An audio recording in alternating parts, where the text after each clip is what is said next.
मैं पत्थर पर लिखी इबारत हूं, शीशे से कब तक तोड़ोगे? मिटने वाला मैं नाम नहीं, तुम मुझको कब तक रोकोगे?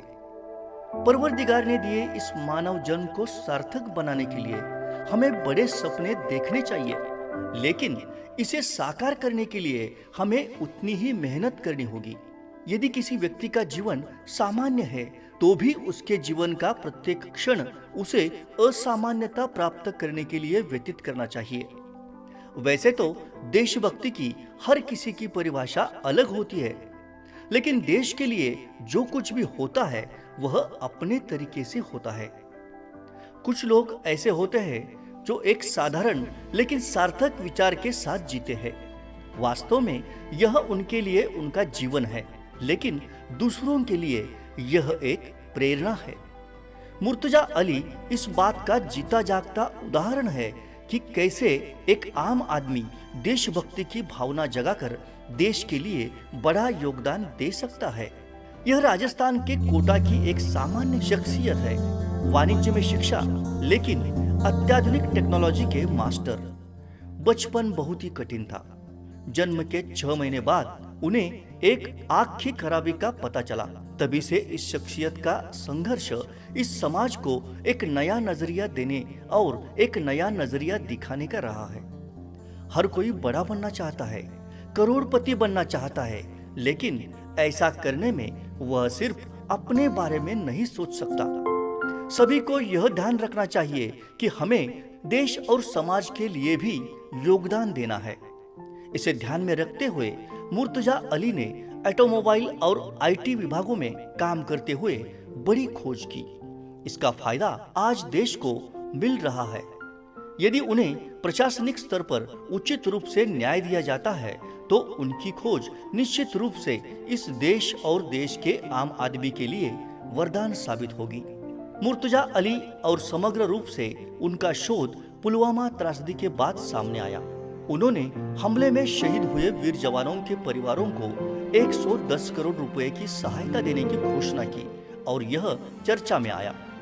वास्तव में उनका शोध उसी समय प्रकाशित हुआ था जब उनकी मदद की घोषणा की गई थी, जिससे पुलवामा त्रासदी को रोका जा सकता था। हाँ, पुलवामा हादसे को रोकना हम पर निर्भर था। मुर्तजा अली द्वारा आविष्कार की गई फिल्बर्न तकनीक यह है कि हम वाहन के ईंधन के रेडिएशन से सीधे उपग्रह के माध्यम से इस वाहन की गति का निरीक्षण कर सकते हैं। तकनीक हमें इस बात की बारीक जानकारी देती है कि इसमें कौन सी सामग्री है, क्या यह विस्फोटक है या अन्य, इसका वजन क्या है। मुर्तजा अली ने हादसे से पहले ही सरकार को तकनीक से अवगत करा दिया था, लेकिन सरकार समय पर कार्रवाई नहीं कर पाई। परिणाम स्वरूप हमने अपने वीर सैनिकों की जान गंवाई। मुर्तजा अली के केंद्रीय परिवहन मंत्री नितिन गडकरी के साथ घनिष्ठ संबंध है, क्योंकि वह ऑटोमोबाइल क्षेत्र से जुड़े हैं। केंद्रीय मंत्री गडकरी जी को भी ऐसे नवाचार पसंद है। वे इस पर बहुत गंभीरता से सोचते हैं और कार्य भी करते हैं। इसलिए देश में टोल व्यवस्था को लेकर मुर्तजा अली द्वारा किए गए एक बेहद कारगर शोध की भी नितिन जी ने तारीफ की। यह वह तकनीक है जो देश को करोड़ों रुपयों के नुकसान से बचाएगी। मुर्तजा अली गर्व से कहते हैं कि मौजूदा फास्टैग सिस्टम और देश से टोल प्लाजा हटाने की घोषणा इसी तकनीक के आधार पर तैयार की गई है। मुर्तजा अली का शोध देश के हित के लिए है, लेकिन जमीनी स्तर पर लोगों को तकनीक उपलब्ध कराने के नेक इरादे से उन्होंने अपना भाड़ा जैसी एक बहुत ही नई अवधारणा के साथ एक टैक्सी सेवा ऐप और नेटवर्क बनाया। यह फ्यूल बर्न तकनीक के सबसे बड़े आविष्कारों में से एक है, जो औसत टैक्सी चालक की अर्थव्यवस्था को सीधे बदल देगा। अपना भाड़ा की गोवा जैसे पर्यटन राज्य में सबसे ज्यादा जरूरत है, इसलिए वे दिन रात इस पर काम कर रहे हैं। आज हम हाय हेलो जैसे संदेश भेजने के लिए ऐप जैसी नई तकनीक का घड़ी घड़ी उपयोग करते हैं, पर ऐसे ही ऐप के जरिए मुर्तजा अली दुनिया भर के पर्यटकों को गोवा की ओर आकर्षित करने और उन्हें एक बहुत अच्छी सेवा प्रदान करने की कोशिश कर रहे हैं। बेशक गोवा के स्थानीय टैक्सी ड्राइवरों को अपने साथ लिए बिना यह असंभव है। जितनी जल्दी सकारात्मक फैसला लिया जाएगा उतनी जल्दी टैक्सी चालकों को अपना भाड़ा से फायदा होगा। एक बार के लिए तकनीक को एक तरफ रख दे, लेकिन मुर्तजा अली ने इससे भी आगे बढ़कर इस संबंध में और सुविधाओं की पेशकश की है। उन्होंने गोवा में टैक्सी ड्राइवरों को अपना ऐप उपलब्ध कराने के लिए 2 करोड़ रुपयों के फंड की घोषणा की है।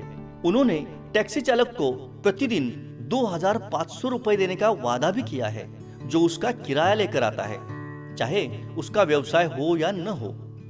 इसका मतलब है कि एक साधारण टैक्सी चालक अपने किराए के साथ गोवा में रह सकता है और औसतन 1 लाख रुपए प्रति माह कमा सकता है, जो कि ये यहाँ के प्रथम श्रेणी के सरकारी अधिकारी का वेतन है। इससे आगे बढ़कर वे एक नई टैक्सी देने का भी ऐलान कर रहे हैं। ये योजनाएं चर्चा में है, लेकिन इस पर एक प्रतिक्रिया यह होगी कि सभी को याद होगा, एक भी पिता अपने बेटे के लिए इतना भुगतान नहीं करता है जितना वह एक स्थानीय टैक्सी चालक के लिए भुगतान करता है। आपका व्यवसाय, आपकी मिट्टी, इसका स्वाभिमान जरूर होना चाहिए, लेकिन दुनिया में तेजी से बदलती तकनीक और सामने आने वाले चुनौतियों पर भी गंभीरता से विचार करने की जरूरत है। एक महान दार्शनिक कहते हैं, दुनिया परस्पर निर्भर, परस्पर सहयोगी है। कई लोगों का मानना है कि यही शब्द ही हमें कोरोना जैसे मौजूदा संकट से बचा सकते हैं। इसलिए हमारे पास प्रगति का एक महान मार्ग है, जो हमें और गोवा जैसे राज्य की अर्थव्यवस्था को मुर्तजा अली के अपने नेटवर्क के रूप में मदद करेगा। यदि आप समय पर इस अवसर का लाभ नहीं उठाते हैं, तो दुनिया में ऐसे कई लोग हैं जो तुम्हारा हक छीन सकते हैं। फिर जब पछताने का समय आता है तो सरकार या किसी और को दोष देने की कोई गुंजाइश नहीं होती। मुर्तजा अली के नए शोध का उपयोग करने से आपको अपने परिवार को कोरोना और लॉकडाउन जैसी संकट के दौरान स्थिर करने का अवसर बार बार नहीं मिलेगा। कम से कम हमें इसके बारे में पता होना चाहिए, यही अभी विशेषज्ञों की राय है। वास्तव में इस तकनीक को गोवा जैसे राज्य में लाने के लिए मुर्तजा अली को धन्यवाद देने की जरूरत है। यह नया आविष्कार निश्चित रूप से गोवा में पर्यटन टैक्सी व्यवसाय को एक नई और स्थायी दिशा देगा। हालांकि आज कई बाधाएं हैं, वही मुर्तजा अली की यात्रा के बारे में कहा जा सकता है, मैं सागर से भी गहरा हूँ, मैं सागर से भी गहरा हूँ, तुम कितने कंकड़ फेंकोगे, चुन चुन कर आगे बढ़ूंगा मैं, चुन चुन कर आगे बढ़ूंगा मैं, तुम मुझको कब तक रोकोगे।